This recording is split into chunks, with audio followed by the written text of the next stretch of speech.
Կներկայանաք և նշեք իմ լուսանկարները։ Արզումանյան Սամսոն, իմ աստասեր, նկարում մեր տատիկն է, 1901 թվականին ծնված Հայաստան Մանուկյանը, Կարսում,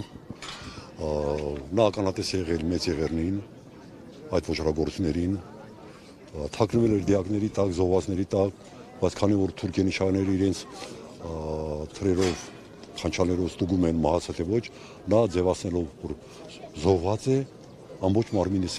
սպիների մեջ սպիավորված, փրկվեց եւ տեղափոխվեց Թբիլիսի,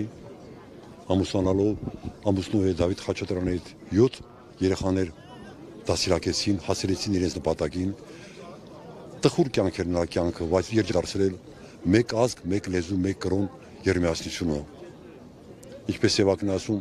ողբան մեռելոց, բեկանեմ շանտեր, կոչեմ ապրողաց։ Դուք ձեր տատիկին տեսել եք։ Տեսել եմ, ես իրեն տեսել եմ դա, տատիկին տեսել եմ։ Ինչ էր պատմում ցեղասպանը։ Ինքը շատ տխուր էր կյանքը, տխուր էր։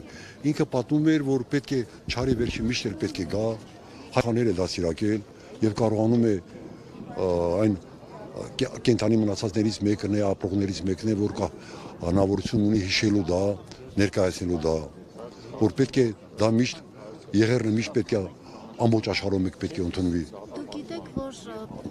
իշխանությունները Թուրքիայի հետ հարաբերությունների կարգավորման օրակարգում չեն պահում հայոց ցեղասպանության միջազգայնացման հարցը։ Ինչ կարծիք ունեք որպես ցեղասպանված Առաջի պլանի վրա պետք է լինել ընդունել ցեղասպանությունը։ Թուրքիան պարտավոր է ընդունել ցեղասպանությունը, պարտավոր են ընդունել։ Դա պետք է լինի առաջին պլանը, որ ասում են, առաջին этаպը, որով պետք է անցնել հաջորդ քայլերին, ցեղասպանության ընդունելությունը, որ պետք է ընդունել։ Նիկոլ Փաշինյանը ասում է, դեռ պետք է հասկանանք ինչ է տեղի ունեցել 15 թվականին։ 15 թվականին եղերն է եղել։ Հայաստանի ղեկավարը։ Ես դա դժվարանում եմ պատասխանել, բայց եղերնը պետք է միանշանակ պետք է բոլորն էլ ընդունեն։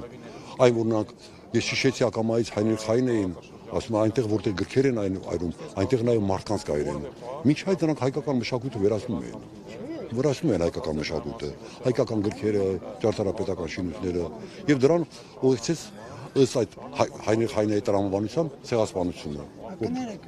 ձեր տատիկ, այսինքն ընտանիքից միայն ինքն է կարողացել փրկվել եւ հասնել Թբիլիսի։ Ինքն է փրկվել, տատիկը ինքն է փրկվել եւ ամուսնանալով, զարգացնելով մեծ Իսկ ընտանիքը զոհվել են նրանք Կարսում, Կարսի զոհվածներն են։ Այստեղ ապրում են նրա տղան է ապրում։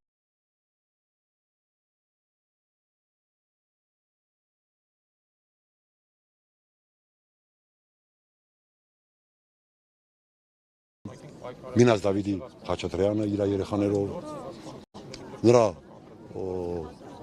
սերունդները, Մոսկվայում նրա թորն է ապրում, պրոֆեսոր Խաչատրյան Էդվարդը, պրոֆեսոր Խաչատրյանը նրա թորն է ապրում այնտեղ, Արմենը մեծ գիտնական էր եւ այլ։ Այդքան բան կարող եմ ասել։